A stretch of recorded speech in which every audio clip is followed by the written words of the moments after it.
Hello, ഈ വീഡിയോയിൽ share ചെയ്യുന്നത് ഇന്നലത്തെ വാട്ട് ഐ ഈറ്റിൻ്റെ ഡേ ആണ്.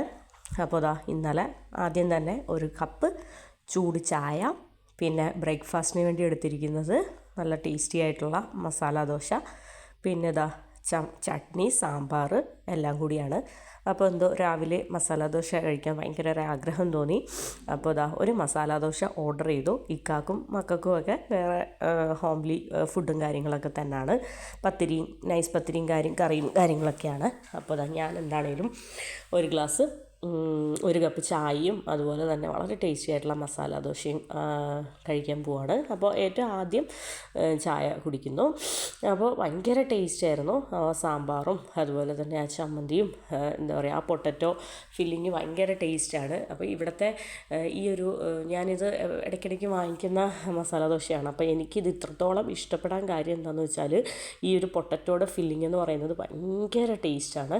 അപ്പോൾ അതുകൊണ്ട് തന്നെ നമുക്ക് ആ ചിലയിടത്തു നിന്നൊക്കെ മസാല ദോശയുടെ ഫില്ലിങ് കഴിക്കുമ്പോഴത്തേനും പ്രത്യേകിച്ചൊരു ഫീലില്ല. കാര്യം എന്താണെന്ന് വെച്ചാൽ ചിലയിടത്തുനിന്ന് കഴിക്കുമ്പോഴത്തേനും നമ്മുടെ പച്ചമുളകിൻ്റെ എരിവ് മുമ്പിൽ നിൽക്കും. പിന്നെ ചിലയിടത്തെന്ന് പറയുമ്പോഴത്തേനും നമ്മുടെ കടുക് പൊട്ടിച്ച് ആ ഒരു താളിച്ച ആ ഒരു ടേസ്റ്റ് ഉണ്ടാവത്തില്ല.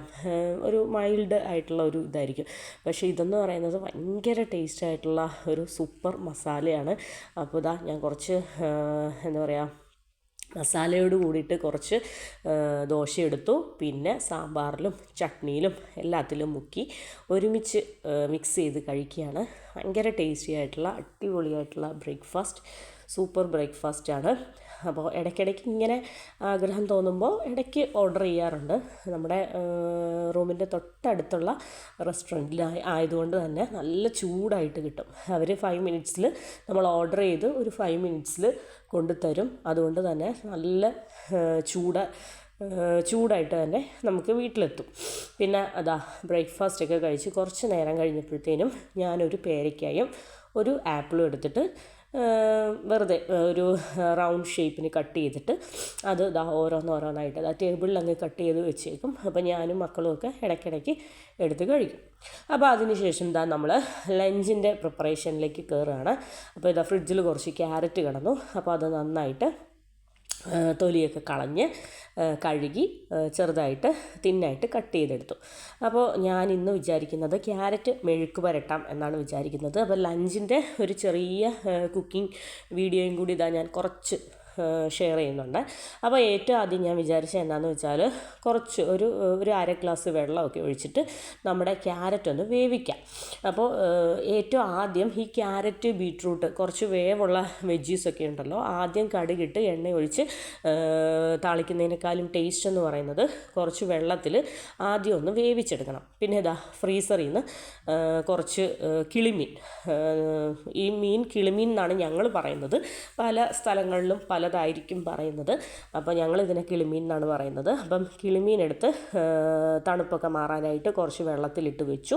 അതിൻ്റെ തണുപ്പും കാര്യങ്ങളൊക്കെ മാറിയതിന് ശേഷം പെപ്പർ പൗഡറും ചില്ലി പൗഡറും മഞ്ഞൾപ്പൊടിയും ഉപ്പും കുറച്ച് പെരുംജീരകപ്പൊടിയും വിനേഗറും ഒക്കെ ചേർത്തിട്ട് നന്നായിട്ടൊന്ന് മാരിനേറ്റ് ചെയ്ത് കുറച്ച് നേരം മാറ്റി വെച്ചതിന് ശേഷം നല്ല വെളിച്ചെണ്ണയിൽ വറുത്ത് കോരാമെന്നാണ് വിചാരിക്കുന്നത്.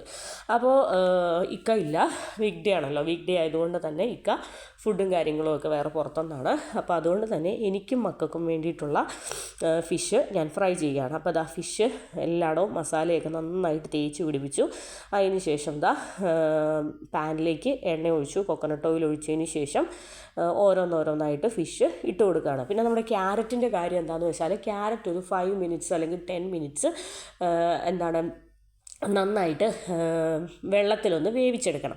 വെള്ളത്തിൽ വേവിച്ച് ഓട്ടോമാറ്റിക്കലി ആ വെള്ളം വറ്റിക്കുള്ളൂ. ആ വെള്ളം ഒന്ന് വറ്റുമ്പോഴത്തേനും പിന്നെ അത് മാറ്റിയതിന് ശേഷം വെളിച്ചെണ്ണ ഒഴിച്ച് കടുക് പൊട്ടിച്ച് ബാക്കിയുള്ള ഐറ്റംസൊക്കെ ചേർത്തിട്ട് നമുക്കൊന്ന് മെഴുക്ക് പുരട്ടി എടുക്കാം. അപ്പോൾ അങ്ങനെയാണ്. അപ്പം ഞാൻ എന്താ പറയുക, കോമൺ ആയിട്ടുള്ള രീതി ആയിരിക്കാം, എല്ലാവരും ചെയ്യുന്നത് ഇങ്ങനെയൊക്കെ തന്നെ ആയിരിക്കാം. പക്ഷേ എനിക്ക് ഇങ്ങനെ ചെയ്തപ്പോൾ നല്ല ടേസ്റ്റ് കൂടുതലായിട്ട് തോന്നി. പിന്നെ ഡയറക്റ്റ് എന്താ പറയുക, ക്യാരറ്റ് അരിഞ്ഞ് എണ്ണ കടുക് പൊട്ടിച്ച് ഡയറക്റ്റ് ചെയ്തതിനേക്കാളും ഒന്ന് വേവിച്ചിട്ട് ചെയ്യാൻ തുടങ്ങിയപ്പോൾ നല്ല ടേസ്റ്റ് തുടങ്ങി. അപ്പോൾ നന്നായിട്ട് ഉപ്പിട്ട് വെന്ത ക്യാരറ്റിലേക്ക് ഞാൻ ഒരു 5-6 പച്ചമുളക് കീറിയിട്ടു. പിന്നെ ഒരു സവോള ഇട്ടു. ക്യാരറ്റ് എന്ന് പറയുന്നത് ഒരു ചെറിയ മധുരമുള്ള ഒരു വെജിറ്റബിൾ ആണല്ലോ. അതുകൊണ്ട് തന്നെ ഞാൻ എന്ത് ചെയ്യുന്നുണ്ട്, പച്ചമുളകിൻ്റെ എണ്ണം കുറച്ച് കൂട്ടിയിട്ടുണ്ട്. പിന്നെ ഞാൻ താളിക്കുന്ന സമയത്ത് കുറച്ച് ചില്ലി പൗഡറും കൂടെ ചേർക്കുന്നുണ്ട്. അപ്പോൾ ആ ഒരു ക്യാരറ്റിന് കുറച്ച് എരിവും മധുരവും എല്ലാം കൂടെ ചേർന്നിട്ട് ഒരുമിച്ച് ചേർത്ത് കഴിക്കുമ്പോഴത്തേനും ഒരു പ്രത്യേക ടേസ്റ്റാണ്. അപ്പോൾ ഞാൻ വീണ്ടും അടച്ചു വെച്ച് വേവിക്കുകയാണ്. ഒരു 5 മിനിറ്റ് ആയിട്ടുണ്ട്. ഇനി ഒരു 5 മിനിറ്റ്സും കൂടി ഞാനൊന്ന് അടച്ചു വെച്ച് വേവിക്കുകയാണ്. നമ്മുടെ ഫിഷ് ഫ്രൈയിലേക്ക് ഞാൻ കുറച്ച് തണ്ട് കറിവേപ്പില ഇട്ടു. പിന്നെ ഫ്രിഡ്ജിൽ നോക്കിയപ്പോഴത്തേനും ഒരു മാങ്ങ ഇരിക്കുന്നു, ഒരു പച്ച മാങ്ങ. അപ്പം ഞാൻ വിചാരിച്ചത് എന്താണെന്ന് വെച്ചാൽ ഇന്നും നല്ല മാങ്ങ ചമ്മന്തി അരയ്ക്കാമെന്ന് വിചാരിച്ചു. അപ്പോൾ കഴിഞ്ഞ ആഴ്ചയെങ്ങാണ്ടോ വാങ്ങിച്ച മാങ്ങ അതേ ഒരെണ്ണം ബാക്കി കിടക്കുകയാണ്. കാര്യം വെച്ചാൽ ഇനി അത് ചെയ്തില്ലെങ്കിൽ വാടി പഴുത്തു പോകും, അങ്ങനെയൊക്കെ ആയിപ്പോൾ അതിനിപ്പം എടുത്ത് കളഞ്ഞാൽ മതി. അപ്പം അത് കളയാതിരിക്കാൻ വേണ്ടിയിട്ട് ഞാൻ എന്ത് ചെയ്തു, ഒരു നല്ല അടിപൊളി ചമ്മന്തി, മാങ്ങാ ചമ്മന്തി അരയ്ക്കാമെന്ന് വിചാരിച്ചു. നമ്മുടെ ഫിഷ് ഒരു സൈഡ് നന്നായിട്ട് ഫ്രൈ ആയിട്ടുണ്ട്. പിന്നെ അപ്പുറത്തെ സൈഡ് മറിച്ചിട്ട്, എനിക്ക് ഫിഷ് എന്നൊക്കെ പറയുന്നത് നന്നായിട്ട് ഡീപ് ഫ്രൈ ആവണം. ഫിഷ് നന്നായിട്ട് ഫ്രൈ ആയെങ്കിൽ മാത്രമേ എനിക്ക് കഴിക്കാൻ ഇഷ്ടമുള്ളൂ. എവിടെയെങ്കിലും ഒരു ഫ്രൈ ചെയ്ത ഭാഗം കുറഞ്ഞു പോയിട്ടുണ്ടെങ്കിൽ ആ ഭാഗം ഞാൻ കഴിക്കത്തില്ല, എനിക്ക് മടിയാണ്. പിന്നെ നമ്മുടെ ക്യാരറ്റും ഏകദേശം റെഡി ആയിക്കൊണ്ടിരിക്കുന്നു. പിന്നെ മാങ്ങ, പച്ചമാങ്ങ തൊലിയൊക്കെ കളഞ്ഞ് ചെറിയ ചെറിയ പീസായിട്ട് കട്ട് ചെയ്തു. പിന്നെ ഒരു ചെറിയ പീസ് ഇഞ്ചി, ഒരു 5-6 കൊച്ചുള്ളി, പിന്നെ കുറച്ച് പച്ചമുളക്. അപ്പോൾ ഫ്രിഡ്ജിൽ നിന്ന് തേങ്ങയുടെ തണുപ്പ് മാറാനായിട്ട് എടുത്തു വെച്ചിരുന്നതാണ്. തണുപ്പൊക്കെ മാറി കുറച്ച് കൂടുതൽ തേങ്ങ, അതിലേക്ക് കൊച്ചുള്ളി, പച്ചമുളക്, ഇഞ്ചി, പിന്നെന്താ ചെറുതായിട്ട് അരിഞ്ഞ പച്ചമാങ്ങ, പിന്നെ ആവശ്യത്തിന് ഉപ്പ് എല്ലാം ചേർത്ത് നന്നായിട്ടൊന്ന് അരച്ചെടുക്കുകയാണ്. അപ്പം നല്ല ചൂട് ചോറും മീൻ പൊരിച്ചതും മാങ്ങ ചമ്മന്തിയും എന്തെങ്കിലും ഒരു മെഴുക്ക് വരട്ട്, അത് അടിപൊളി കോമ്പിനേഷനാണല്ലോ. മീൻ പൊരിച്ചതുണ്ടെങ്കിൽ നല്ല മാങ്ങ ചമ്മന്തി എന്ന് പറയുന്ന അടിപൊളി കോമ്പിനേഷനാണ് കേട്ടോ. അപ്പോൾ നല്ല പച്ചമുളകൊക്കെ കൂടുതലിട്ടിട്ടുണ്ട്, പച്ചമുളകും കൊച്ചുള്ളിയും ഒക്കെ കൂടുതലിട്ടിട്ട് നല്ല ടേസ്റ്റി ആയിട്ടുള്ള അടിപൊളി മാങ്ങാ ചമ്മന്തി. അപ്പം മിക്സിയുടെ ജാറിൽ നിന്ന് ഞാൻ കുറച്ചായിട്ട് ചമ്മന്തി പ്ലേറ്റിലേക്ക് മാറ്റുകയാണ്. അപ്പോൾ നല്ല ടേസ്റ്റാണ് കേട്ടോ. പച്ചമുളകൊക്കെ ഇടയ്ക്ക്, പച്ചമുളകിൻ്റെയൊക്കെ ആ ഒരു ഫ്ലേവർ ഉണ്ടല്ലോ. മാങ്ങ കുറച്ച് കൂടുതൽ പീസ് ഞാൻ ഇതിൽ ഇട്ടിട്ടുണ്ട്. ഒരു കംപ്ലീറ്റ് മാങ്ങ, ഒരു ചെറിയ മാങ്ങ തന്നെ ഞാൻ ചമ്മന്തിയിൽ ആഡ് ചെയ്തിട്ടുണ്ട്. കുറച്ച് പുളി കുറഞ്ഞ മാങ്ങയായിരുന്നു കേട്ടോ. കുറച്ച് പുളി, നമുക്ക് പുളി കൂടിയ മാങ്ങയാകുമ്പോഴത്തേനും ചമ്മന്തി അരച്ച് കഴിഞ്ഞാൽ ഓവർ പുളിയായിരിക്കും. ഇത് ഓവറായിട്ട് പുളിയില്ല, ഒരു കുറച്ച് പുളിയുള്ള മാങ്ങ ആയതുകൊണ്ട് തന്നെ ഞാൻ എന്ത് ചെയ്തു, ഒരു കംപ്ലീറ്റ് ചെറിയ മാങ്ങ കട്ട് ചെയ്തിട്ട് തേങ്ങയിൽ ചേർത്തിട്ടുണ്ട്.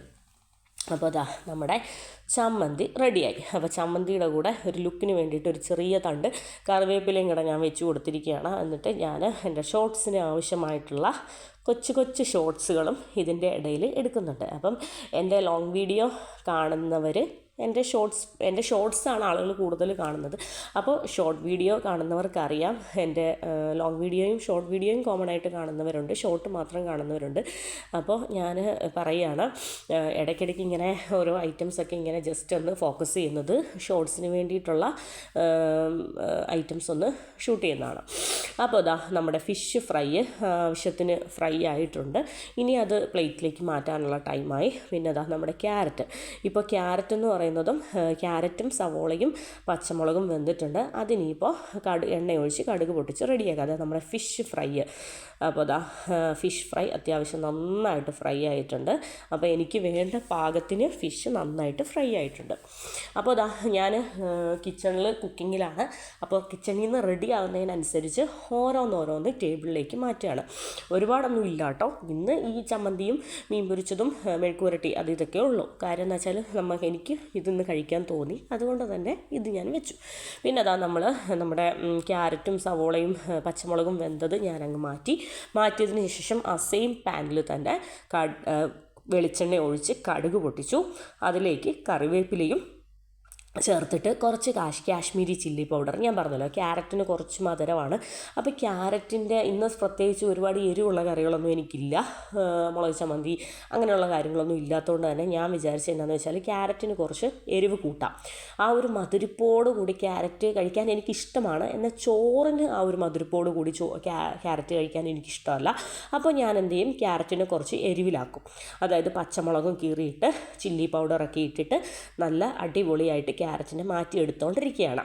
ഇനി അത് കുറച്ച് നേരം ഒരു 5 മിനിറ്റ് 10 മിനിറ്റ് കിടന്ന് എരിവൊക്കെ പിടിച്ച് നന്നായിട്ടൊന്ന് വഴണ്ട് വരട്ടെ. അപ്പോൾ നമ്മുടെ ടേസ്റ്റി ആയിട്ടുള്ള ക്യാരറ്റ് മെഴുക്ക് പുരട്ടി റെഡി ആയിക്കൊണ്ടിരിക്കുകയാണ്. അപ്പോൾ ചോറിന് ഇന്ന് വിഭവസമൃദ്ധമായിട്ടുള്ള ഒരുപാട് കറികളൊന്നും ചേർത്തിട്ടുള്ള ഒരു ലഞ്ചല്ല. ഞാൻ പൊതുവേ എന്താ പറയുക, സാറ്റർഡേയ്സിലും സൺഡേയ്സിലുമാണ് കുറച്ച് കൂടുതൽ കറികളൊക്കെ ചോറിന് വെക്കുന്നത്. ഇക്കായും ഒക്കെ ഉള്ള ദിവസങ്ങളിൽ. അല്ലാതെ ഉള്ള ദിവസങ്ങളിൽ തിങ്കൾ മുതൽ വ്യാഴം അല്ലെങ്കിൽ വെള്ളി വരെയുള്ള ദിവസങ്ങളിലൊക്കെ നമുക്ക് ഇഷ്ടപ്പെട്ട 1-2 കറികൾ ചേർത്തിട്ട് ഒരു സിമ്പിൾ ഉച്ചയൂണാണ് ചെയ്യുന്നത്. പിന്നെ ഈ ഒരു വീക്ക് ഡേയ്സിൽ എല്ലാ ദിവസവും ചോറ് എടുക്കാറുമില്ല. ചോറുണ്ണണം എന്ന് തോന്നുന്ന ദിവസങ്ങളിൽ തോന്നുന്ന 1-2 കറികളും കൂട്ടി ചോറുണ്ണും. അല്ലാത്ത ദിവസങ്ങളിൽ നമ്മൾ രാവിലത്തെ പലഹാരമായിരിക്കാം, ചപ്പാത്തി ആയിരിക്കാം, പുട്ടായിരിക്കാം, അങ്ങനെ എന്താണെന്ന് വെച്ചാൽ ചെയ്യുന്നത്. അപ്പോൾ ഇന്ന് എന്താണേലും കുറച്ച് ചോറുണ്ണാൻ തോന്നി. ചോറുണ്ണാൻ തോന്നിയത് നല്ല മീൻ പൊരിച്ചതും മാങ്ങ ചമ്മന്തിയും ഒരു ക്യാരറ്റ് മെഴുക്ക് പുരട്ടിയൊക്കെ കൂട്ടിയാണ് ഇന്ന് കഴിക്കാൻ തോന്നിയത്. അപ്പോൾ അത് ആഗ്രഹിച്ച കാര്യം എല്ലാം റെഡിയാക്കി ടേബിളിൽ നിരത്തി വെച്ചിട്ടുണ്ട്. നല്ല ചൂട് ക്യാരറ്റ് മെഴുക്ക് പുരട്ടി നല്ല ടേസ്റ്റ് ഉണ്ടായിരുന്നു. നല്ല ടേസ്റ്റ് എന്ന് പറഞ്ഞാൽ ഞാൻ ടേസ്റ്റ് നോക്കി, ഉപ്പൊക്കെ പാകത്തിന്, എരിവും പാകത്തിന്. കാരണം പച്ചമുളകിൻ്റെ ആ ഒരു എരിവും മുളക് പൊടിയുടെ എരിവും എല്ലാം കൂടി ക്യാരറ്റിൽ നന്നായിട്ട് കയറി പിടിച്ചിട്ടുണ്ട്. പിന്നെ നല്ല ടേസ്റ്റി ആയിട്ടുള്ള മാങ്ങ ചമ്മന്തി, പിന്നെ ഫിഷ് ഫ്രൈയും അത്യാവശ്യം നല്ല ടേസ്റ്റ് ഉണ്ടായിരുന്നു. എന്താ പറയുക, പെപ്പർ പൗഡറും ചില്ലി പൗഡറും ഒക്കെ നന്നായിട്ട് തട്ടിയിട്ടുണ്ടായിരുന്നു. നല്ല ഫിഷ് ഫ്രൈ ഒക്കെ നല്ല എന്താ പറയുക, ഉള്ളിലൊക്കെ എന്താ പറയുക, നമ്മൾ എത്രത്തോളം മാരിനേറ്റ് ചെയ്ത് വെച്ചാലും ഉള്ളിലോട്ടൊക്കെ പിടിക്കുന്നതിന് ഒരു പരിധിയുണ്ട്. അപ്പം നമ്മൾ മാക്സിമം എന്ത് ചെയ്യുക, പുറത്തൊക്കെ ഒന്ന് എരിവ് തേച്ച് പിടിപ്പിക്കുക, അതല്ലേ ഉള്ളൂ. അപ്പം ഫിഷ് ഫ്രൈയും എല്ലാം റെഡി ആയിട്ടുണ്ട്. അപ്പം ഞാൻ നല്ല കുറച്ച് ചൂട് ചോറെടുത്തു. അതിലേക്ക് ക്യാരറ്റ് മെഴുക്ക് പുരട്ടി കൂടുതൽ വിളമ്പുന്നുണ്ട്. പിന്നെ 2 പീസ് ഫിഷ് ഫ്രൈ, പിന്നെ അതിനുശേഷം കുറച്ച് ചമ്മന്തി, പിന്നെ കട്ട് മാംഗോ പിക്കിള്, അങ്ങനെ എല്ലാം. ഇന്ന് ഒഴിച്ചുകറിയായിട്ട് ഞാനൊന്നും ചെയ്യുന്നില്ല. എനിക്ക് മെഴുക്ക് പുരട്ടിയൊക്കെ ഉള്ളപ്പം, ഈ തോരനും മെഴുക്ക് പുരട്ടിയൊക്കെ ഉള്ളപ്പോഴത്തേനും ഒഴിച്ചുകറി, എനിക്ക് ഈ തോരനും മെഴുക്ക് പുരട്ടിയൊക്കെ ഉള്ളപ്പോഴത്തേനും ഒഴിച്ച് കറിയോട് വലിയ താല്പര്യമില്ല. ആ ഒരു തോരൻ്റെ ടേസ്റ്റോട് കൂടി ആ മെഴുക്ക് പുരട്ടിയുടെ ടേസ്റ്റോട് കൂടിയിട്ട് ഡ്രൈ ആയിട്ടുള്ള റൈസിൽ ഇങ്ങനെ കുഴച്ച് കഴിക്കാൻ ഭയങ്കര ഇഷ്ടമാണ്. പിന്നെ എന്താ പറയുക, പരിപ്പ് കറിയും മോര് കാച്ചിയത്, ഇറച്ചിക്കറി, അങ്ങനെയുള്ള കറികളൊക്കെ ഒഴിക്കുന്ന ദിവസങ്ങളിൽ എനിക്ക് ഒരുപാട് വേറെ സൈഡ് ഡിഷുകൾ ചോറിന് വേണ്ട. അപ്പോൾ ഇന്ന് ഒന്നും ഒഴിച്ച് കറിയായിട്ട് ഞാനൊന്നും വെക്കുന്നില്ല. കാര്യം എന്താണെന്ന് വെച്ചാൽ, നമ്മൾ ഒഴിച്ചുകറിയൊക്കെ ഒഴിക്കുമ്പോഴത്തേനെ നമ്മുടെ ചോറിന് ആ മാങ്ങ ചമ്മന്തിയുടെയൊക്കെ ആ ഒരു ടേസ്റ്റ് ഉണ്ടല്ലോ, ആ ക്യാരറ്റ് മെഴുക്ക് പുരട്ടിയുടെയും ആ മാങ്ങ ചമ്മന്തിയുടെയൊക്കെ ടേസ്റ്റ് നമുക്ക് ആസ്വദിക്കാൻ പറ്റാതായിപ്പോൾ. അതുകൊണ്ട് തന്നെ ഇത് മതി, എനിക്ക് ഇത് തന്നെ ധാരാളം. അപ്പോൾ നല്ല അടിപൊളിയായിട്ടുള്ള സിമ്പിൾ ഉച്ചയൂണ്, നല്ല ടേസ്റ്റ്. ഈ പ്രാവശ്യത്തെ കിളിമീൻ എന്ന് പറയുന്നത് നല്ല ഫ്രഷ് ആയിരുന്നു കേട്ടോ, നല്ല ടേസ്റ്റ് ഉണ്ടായിരുന്നു. ഇതിന് മുന്നേ ഏതോ ഒരു ദിവസം കിളിമീൻ മേടിച്ചു, തീരെ ഫ്രഷ് അല്ലാതെ. ഞാൻ കിളിമീൻ വേർത്തു പോയിട്ട് പിന്നെ 1 മാസം എങ്ങാണ്ട് കൂടിയിട്ട് കഴിഞ്ഞ ദിവസം ഒന്ന് വാങ്ങിച്ചതാണ്. ഇവിടുത്തെ സാധാരണ എന്താ പറയുക, ഫിഷൊക്കെ കുറച്ച് ഫ്രഷാണ്. എന്തോ ഈയിടെ കിളിമീൻ വാങ്ങിച്ചപ്പോൾ അത്ര ഫ്രഷായിട്ട് എനിക്ക് ഫീൽ ചെയ്തില്ല. പിന്നെ ഇവിടുത്തെ പ്രോൺസ് ഇടയ്ക്ക് വാങ്ങിക്കാറുണ്ട്, ഭയങ്കര ടേസ്റ്റാണ്, അടിപൊളിയാണ് പ്രോൺസ്. നല്ല ഫ്രഷ് പ്രോൺസും എല്ലാം, നെത്തോലി, കുഞ്ഞൻ മത്തി എല്ലാം നല്ല ടേസ്റ്റിന് കിട്ടും. ഇടയ്ക്കൊന്ന് പാളിപ്പോകാറുള്ളത് നമ്മുടെ കിളിമീനാണ്. പിന്നെ കിളിമീനിൽ ഒരു കാര്യം എന്താണെന്ന് വെച്ചാൽ, നാട്ടിലെ കിളിമീൻ ശരിക്കും മിസ് ചെയ്യും ഈ ഒരു കിളിമീനൊക്കെ കൂട്ടുമ്പോൾ. എന്നാന്ന് വെച്ചാൽ, നല്ല കുഞ്ഞ് കിളിമീനുണ്ടല്ലോ, അതിവിടെ കിട്ടത്തില്ല. ഇവിടെ നല്ല പൊന്തൻ ഒരു വലിയ ഫിഷ് തന്നെ ഒരു 1/2 കിലോ കാണും.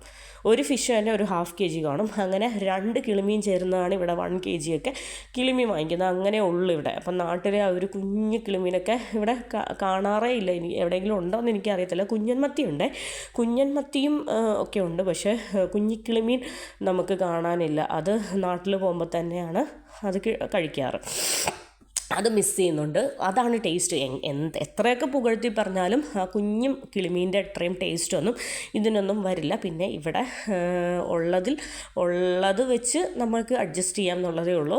അപ്പോൾ എങ്കിലും ഈ പ്രാവശ്യത്തെ മീനെന്ന് പറയുന്നത് നല്ല ഫ്രഷായിരുന്നു, നല്ല ടേസ്റ്റ് ഉണ്ടായിരുന്നു. നല്ല ചൂട് ചോറ്, അതിലേക്ക് മാങ്ങ ചമ്മന്തി, ക്യാരറ്റ് മെഴുക്ക് പുരട്ടി, കുറച്ച് മാങ്ങ അച്ചാർ, ഒരു പീസ് ഫിഷ് എല്ലാം കൂടെ ചേർത്തിട്ട് മിക്സ് ചെയ്ത് കഴിച്ചപ്പോൾ അപാര ടേസ്റ്റായിരുന്നു, നല്ല രുചിയായിരുന്നു. പിന്നെ മാങ്ങാ ചമ്മന്തിയുടെ ടേസ്റ്റ് എന്ന് പറയുന്നത് ഭയങ്കര ടേസ്റ്റ്. മാങ്ങാ ചമ്മന്തി ചോറിൽ കുഴച്ച് കഴിക്കുമ്പോൾ ഭയങ്കര ടേസ്റ്റായിരുന്നു. അപ്പം ഞാൻ കൂടുതലും ചോറിന് ഈ തേങ്ങാ ചമ്മന്തി വറ്റൽമുളകും ഉള്ളിയോ സവോളയൊക്കെ വറുത്ത് കോരിയിട്ട് ഉള്ള തേങ്ങാ ചമ്മന്തിയാണ് ഞാൻ അരയ്ക്കാറ്. അപ്പം മാങ്ങാ ചമ്മന്തി കുറേ നാൾ കൂടിയാണ് കൂട്ടുന്നത്. പിന്നെ ചോറൊക്കെ ഉണ്ടതിന് ശേഷം നമ്മുടെ മസാല കുക്കീസ് ഉണ്ടല്ലോ, മസാല ബിസ്ക്കറ്റ്, നാട്ടിൽ കിട്ടുന്ന സെയിം. അപ്പം അതിവിടെ നല്ല ടേസ്റ്റിന് കിട്ടും. നമ്മൾ സാധനങ്ങളൊക്കെ ബേക്കറി സാധനങ്ങളൊക്കെ വാങ്ങിക്കുന്ന ഡിബ ബേക്കറിയിൽ നിന്ന്. അപ്പോൾ അവിടെ നിന്ന് വാങ്ങിച്ചതാണ് ഈ മസാല കുക്കീസ്. പിന്നെ അവിടെ നിന്ന് തന്നെ വാങ്ങിച്ചതാണ് ഈ ഒരു മുട്ട പപ്സ്. അപ്പോൾ ഞാൻ കഴിഞ്ഞ വീഡിയോസിലൊക്കെ പറഞ്ഞിട്ടുണ്ട്, നമ്മുടെ ഷാർജയിലൊക്കെയുള്ള പല പല സ്ഥലങ്ങളിലുണ്ട്. ഞങ്ങൾ വാങ്ങിച്ചത് ഷാർജ ഡിബ ബേക്കറിയിൽ നിന്നാണ്. അപ്പോൾ അതൊക്കെ കഴിഞ്ഞതിന് ശേഷം നമ്മളിതാ ഈവനിങ് സ്നാക്കായിട്ട് നമ്മൾ മസാല കുക്കീസും അതുപോലെ തന്നെ മുട്ട പപ്സുമാണ് കഴിച്ചത്. അതിനുശേഷം ലാസ്റ്റ് ഞാനിതാ ഡിന്നർ പ്രിപ്പറേഷനിലാണ്. അപ്പോൾ നൈസ് പത്തിരി, ഇത് റെഡിമെയ്ഡ് വാങ്ങിച്ച നൈസ് പത്തിരിയാണ് കേട്ടോ. അപ്പോൾ നൈസ് പത്തിരി ഇന്ന് ചുട്ട് മാറ്റി തീർത്തേക്കാമെന്ന് വിചാരിച്ചു. കാര്യം വെച്ചാൽ പത്തിരിയുടെ ഡേറ്റ് ഇന്നോടുകൂടിയൊക്കെ കഴിയുകയാണ്. അപ്പോൾ ഒരു പാക്കറ്റ് പല പല പാക്കറ്റ്സുകളുള്ള നമ്പർ ഉള്ള പാക്കറ്റ്സ് കിട്ടും. അതായത് 10 എണ്ണമുള്ള പത്തിരിയുണ്ട്, 25 എണ്ണമുള്ള പത്തിരിയുണ്ട്. അപ്പം നമുക്ക് എത്ര എണ്ണത്തിൻ്റെ ആണോ അത് നമ്മൾ വാങ്ങിക്കുക. അപ്പം ഞാൻ ഈ പ്രാവശ്യം വാങ്ങിച്ചത് 10 എണ്ണമുള്ള 5 പാക്കറ്റ്സ്, അങ്ങനെ 50 പത്തിരിയാണ് വാങ്ങിച്ചത്. എക്സ്പയറി ഡേറ്റ് എന്ന് പറയുന്നത് ഒരു 3 ദിവസം 4 ദിവസമൊക്കെയാണ് ഇതിൻ്റെ എക്സ്പയറി ഡേറ്റ് എന്ന് പറയുന്നത്. അപ്പോൾ കിച്ചണിലെ ഡിന്നർ പ്രിപ്പറേഷനൊക്കെ കഴിഞ്ഞ് കിച്ചൺ ഡ്യൂട്ടിയൊക്കെ കഴിഞ്ഞ് ടേബിളിലേക്കെല്ലാം സെർവ് ചെയ്തു. പിന്നെ ചൂട് പത്തിരി കാസ്ട്രോളിലേക്ക് ചുട്ടടിക്കുകയായിരുന്നു. അപ്പോൾ എനിക്ക് കഴിക്കാനുള്ള പത്തിരി ഒരു 3 നൈസ് പത്തിരി എടുത്തു. പിന്നെ നമ്മുടെ കഴിഞ്ഞ ദിവസത്തെ പൊട്ടറ്റോ കറിയിൽ ചിക്കനൊക്കെ കഴിഞ്ഞപ്പോൾ ഞാനതിലേക്ക് ഒരു 3-4 മുട്ട ബോയിൽ ചെയ്തിട്ടു. അപ്പോൾ പത്തിരിക്ക് നല്ല സൂപ്പർ ടേസ്റ്റി കോമ്പിനേഷനാണ് ചിക്കൻ കറിയും പൊട്ടറ്റോയും അതുപോലെ തന്നെ ബോയിൽഡ് എഗ്ഗും എല്ലാം കൂടെ ചേർന്നിട്ടുള്ള ഒരു മിക്സ്ഡ് കറിയാണ്. അതിൻ്റെ അകത്ത് ചിക്കനും ഉണ്ട്, ചിക്കൻ പീസും ഉണ്ട്. അപ്പോൾ വളരെ ടേസ്റ്റിയാണ്, നല്ല അടിപൊളി ടേസ്റ്റാണ് കേട്ടോ ആ ഗ്രേവി എന്ന് പറയുന്നത്. ശരിക്കും ഇത് ചിക്കൻ കറിയാണ്. ചിക്കൻ കറിയിലേക്ക് ഞാൻ മുട്ട പുഴുങ്ങിയിട്ടു, പൊട്ടറ്റോയും പുഴുങ്ങിയിട്ടു, അത്രേ ഉള്ളൂ. അപ്പോൾ വളരെ ടേസ്റ്റി ആയിട്ടുള്ള ഡിന്നർ. അപ്പം ഇക്കായും മക്കളും ഒക്കെ ഡിന്നറും കാര്യങ്ങളൊക്കെ കഴിക്കുകയാണ്. അപ്പോൾ വളരെ ടേസ്റ്റി ആയിട്ടുള്ള എൻ്റെ ഡിന്നർ ഞാൻ എടുത്തു.